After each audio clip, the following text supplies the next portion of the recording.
We're joined by head coach James Franklin looking ahead to the Indiana game. Coach, before we get into anything, want to look out at the field. Obviously, tremendously challenging weather conditions, but all things considered, like you were just talking about, unbelievable field conditions by Herb Combs and the staff. Yeah. What's that like to play on every week? Yeah, it's been like Noah's Ark. We've had rain for I don't know how many straight days.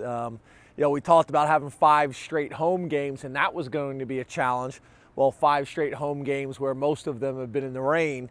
Our fans have been awesome. The field conditions, I think, have been really good, all things considered. I know they're not up to Herb's standards, but overall, very, very good. So, we're fortunate to be, here in Beaver Stadium and playing on this type of surface. Our grounds crew and our turf management program do an unbelievable job. How important is a consistent playing surface for the team every single week? I think it's really important. They take care of our practice fields as well. Take a lot of pride in it, no different than any other department on campus. So many people take pride in what they do and how they represent Penn State. So that's been really important. It's important from a safety perspective to keep our guys healthy, and then also from a playing perspective. From a defensive perspective, the young linebackers seem to just be growing into their roles and doing a great job for you. What have you seen from that group? It's been good. We've been able to kind of work those guys in. I wouldn't say last week is the type of game that you typically would like to be playing young linebackers, but overall I thought we handled it well. Army is going to play that type of game. You look at all their games, all their scores, they're tight contested games. They drive you nuts with their offense and how they challenge you and things like that. Their defense is scrappy and fight you. All their games are like within 10 points. That's how all their games are. The second team of the defensive line, that's a group that hasn't been talked about a ton, but what have you seen from those guys in terms of they come in the game and it seems like there's no drop-off? Yeah, I think they're really growing. That's something that we've talked about since we arrived here. We felt like we had a legitimate 2.5 deep on the defensive line of depth and talent. You see Torrance Brown really coming on right now. You see Antoine White having opportunities to make plays. Schwann has played a bunch over the last couple of years. Parker Cothran's doing some really good things. So Terrell Barney, I could go on and on. We got good depth, we got good talent there, and that showed up over the last 2 years for us on defense. Mike Gesicki gets in the end zone for the first time. Nick Scott also first career touchdown. When you have young guys that are able to make those plays, how much does that help in terms of confidence? Really important. I know Nick was fired up. We've been planning on throwing Mike Gesicki a touchdown for a long time, but we just thought we would save it for his birthday. That makes a lot of sense, right? But that was really cool for him to be able to get a win at home on his birthday and be able to catch a touchdown pass, really cool. But seeing those young guys evolve is going to be really important for us this week and moving forward. Chris Godwin's another guy. Seems to make those contested catches look easy, for lack of a better word. When you see his game and how it's grown from where he was last year to this year, what impresses you most? Well, I think exactly what you just said. He makes the tough catch consistently. It's funny, people talk about separation, that they'd love to see us get more separation, and we'd like that too, but all that matters is do you come down with the ball, and Chris has the ability to do that. We need to do that more often at all the other positions, but he's doing a really good job of that.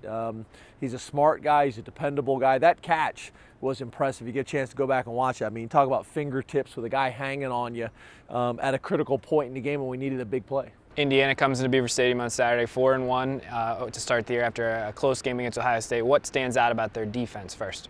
Well, the other thing I would say is all their games have been close. I mean, each week they have found a way to win. They played Ohio State very, very competitive last week. Defensively, they play really hard. They run to the ball. They're physical and they're big and they're long on defense. That's the thing you see. They're going to overload the box. They're going to force you to throw the ball.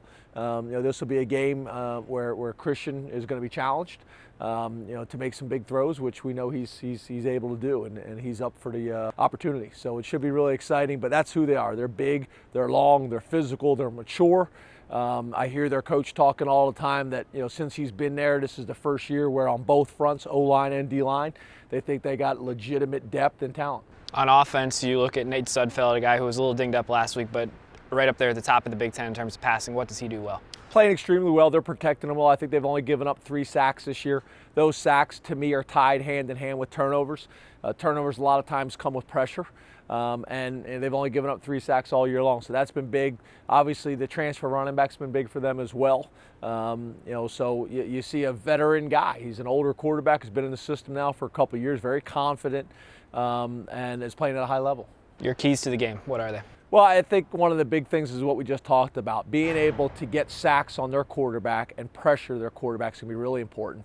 We're doing great. Probably one of the keys to our success is turnover ratio.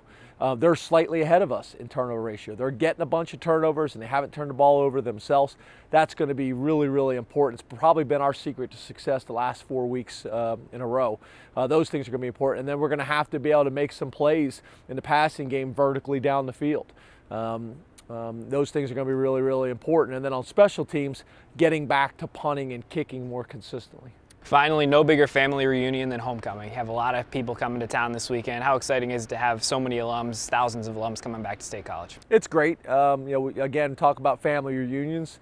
Part of our family is our students. Part of our family is our season ticket holders, our players, our coaches, administration, everybody in the community. But it's also all those alumni that live all over the country and maybe only get one weekend a year they're able to get back to. So the fact that we're going to have Penn Staters from California and from London and from New England and everywhere in between down to Alabama coming back this weekend is really, really cool because we notice it when we're out on the road recruiting, landing in different airports all over the country, people screaming out, "We are." There's a special bond to this place. Coach, thanks for your time. Good luck. Thank you.